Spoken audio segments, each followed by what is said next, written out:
ಬಿಸಿಬೇಳೆಬಾತು ಬಿಸಿ ಬಿಸಿಯಾಗಿದ್ದಾಗ ಈ ರೀತಿ ಮೇಲೆ ತುಪ್ಪ ಹಾಕೊಂಡು ತಿಂತಿದ್ರೆ ಎಂಥ ಟೇಸ್ಟ್ ಅಂತೀರಾ.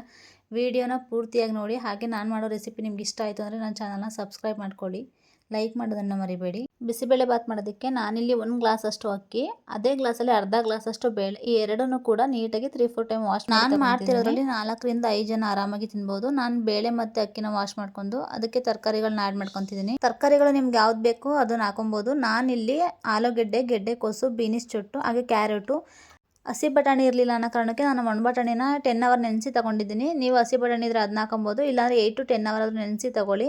ಇಲ್ಲಾಂದರೆ ಬಟಾಣಿನ ಸಪ್ರೇಟ್ ಕೂಡ ಬೇಯಿಸ್ಕೊಬೋದು. ನಾನಿಲ್ಲಿ ಚಿಟಿಕೆ ಅರಿಶಿನ ಪುಡಿ, ಸ್ವಲ್ಪ ಆಯಿಲ್ನ ಹಾಕಿದ್ದೀನಿ 1 ಸ್ಪೂನಷ್ಟು. ನೀರನ್ನ 3 ಪಟ್ಟಷ್ಟು ಜಾಸ್ತಿನ ಹಾಕೊಳ್ಳಿ, ಯಾಕೆಂದರೆ ಬೇಳೆ ಮತ್ತು ಅಕ್ಕಿ ಹಾಕಿರೋದ್ರಿಂದ ನೀರು ಜಾಸ್ತಿ ಬೇಕಾಗುತ್ತೆ. ಈರುಳ್ಳಿನ ಉದ್ದದಾಗಿ ಕಟ್ ಮಾಡಿ ಹಾಕೊತಿದ್ದೀನಿ. ನಾನಿಲ್ಲಿ 3 ವಿಸಲ್ ಹಾಕಿಸ್ಕೊತಿದ್ದೀನಿ. 3 ವಿಸಲ್ ಹಾಕಿಸ್ಕೊಂಡ್ರೆ ಅನ್ನ ಸಾಫ್ಟಾಗಿರುತ್ತೆ. ನೋಡಿ ಎಷ್ಟು ಸಾಫ್ಟಾಗಿ ಆಗಿದೆ ಅಂತ. ಅನ್ನ ತರಕಾರಿ ಎಲ್ಲ ಚೆನ್ನಾಗಿ ಬೆಂದಿರುತ್ತೆ. ನಾನಿಲ್ಲಿ ಇದಕ್ಕೆ ಒಗ್ಗರಣೆ ಮಾಡ್ಕೊಳ್ಳೋದಕ್ಕೆ ಒಂದು ಪ್ಯಾನಲ್ಲಿ ಸ್ವಲ್ಪ ಆಯಿಲ್, ಸಾಸಿವೆ, ಕರಿಬೇವಿನ ಸೊಪ್ಪು, ಹಾಗೆ ಕಡಲೆಬೀಜ ಕ್ರಿಸ್ಪಿ ಆಗೋವರೆಗೂ ಎಣ್ಣೆಯಲ್ಲಿ ಚೆನ್ನಾಗಿ ಫ್ರೈ ಮಾಡ್ಕೊತಿದ್ದೀನಿ. ಅದಕ್ಕೆ ನಾನಿಲ್ಲಿ ಉದ್ದುದಾಗಿ ಕಟ್ ಮಾಡ್ಕೊಂಡಿರೋಂಥ ಕೊಬ್ಬರಿ ಹಾಗೆ ಸ್ವಲ್ಪ ಗೋಡಂಬಿ ಎರಡನ್ನೂ ಸೇರಿಸಿ ಕಲರ್ ಚೇಂಜ್ ಆಗೋವರೆಗೂ ಫ್ರೈ ಆದಮೇಲೆ ನಾನಿಲ್ಲಿ ಬ್ಯಾಡಗಿ ಮೆಣಸಿನ್ಕಾಯಿ ಹಾಗೆ ಉದ್ದುದಾಗಿ ಕಟ್ ಮಾಡಿರೋಂಥ 1 ಈರುಳ್ಳಿನ ಹಾಕಿ ಈರುಳ್ಳಿ ಕಲರ್ ಚೇಂಜ್ ಆಗೋವರೆಗೂ ಫ್ರೈ ಮಾಡ್ಕೊತಿದ್ದೀನಿ.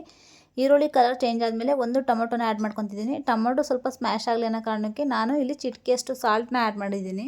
ರುಚಿನ ನೋಡಿ ಹಾಕೊಳ್ಳಿ, ಯಾಕಂದರೆ ನಾವು ಅಕ್ಕಿ ಮತ್ತು ಬೇಳೆ ಬೇಯಿಸುವಾಗಲೇ ಸಾಲ್ಟ್ನ ಆ್ಯಡ್ ಮಾಡಿರ್ತೀವಿ. ಬಿಸಿಬೇಳೆಬಾತ್ ಪೌಡರ್ನ ಆ್ಯಡ್ ಮಾಡ್ಕೊತಿದ್ದೀನಿ. ನಾನಿಲ್ಲಿ ತಗೊಂಡಿರೋಂಥ ಮೆಜರ್ಮೆಂಟ್ಗೆ 3 ಪ್ಯಾಕ್ ಆ್ಯಡ್ ಮಾಡ್ಕೊತಿದ್ದೀನಿ. ನೀವು ಎಷ್ಟು ತಗೊಂತೀರೋ ಅದ್ರ ಮೇಲೆ ಆ್ಯಡ್ ಮಾಡ್ಕೊಳ್ಳಿ. 1 ನಿಮಿಷ ಎಣ್ಣೆಯಲ್ಲಿ ಫ್ರೈ ಮಾಡ್ಕೊಂಡು ನಿಮ್ಗೆ ಏನಾದರೂ ಖಾರವಾಗಿ ಇಷ್ಟ ಆಗುತ್ತೆ ಅನ್ನಂಗಿದ್ರೆ ನೀವು ಚಿಲ್ಲಿ ಪೌಡರ್ನ ಆ್ಯಡ್ ಮಾಡ್ಕೊಳ್ಳಿ. ನಾನಿಲ್ಲಿ ಚಿಲ್ಲಿ ಪೌಡರ್ನ ಆ್ಯಡ್ ಮಾಡ್ಕೊತಾ ಇದ್ದೀನಿ.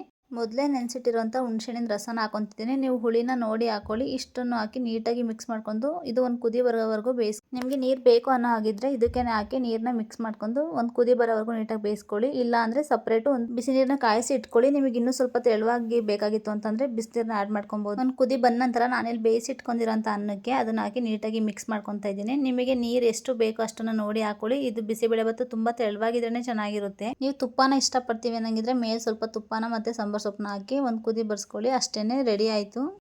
ಕ್ವಿಕ್ಕಾಗಿ ಈಸಿಯಾಗಿ ರೆಡಿ ಆಗುತ್ತೆ. ಹಾಗೆ ನಾನು ಮಾಡಿರೋ ರೆಸಿಪಿ ಏನಾದರೂ ನಿಮ್ಗೆ ಇಷ್ಟ ಆಯಿತು ಅಂದರೆ ನನ್ನ ಚಾನಲ್ನ ಸಬ್ಸ್ಕ್ರೈಬ್ ಮಾಡ್ಕೊಳ್ಳಿ, ಹಾಗೆ ಲೈಕ್ ಮಾಡೋದನ್ನು ಮರಿಬೇಡಿ. ನೀವು ಮಾಡೋ ಲೈಕಿಂದ ನನಗೂ ಕೂಡ ಖುಷಿ ಆಗುತ್ತೆ. Thank you for watching.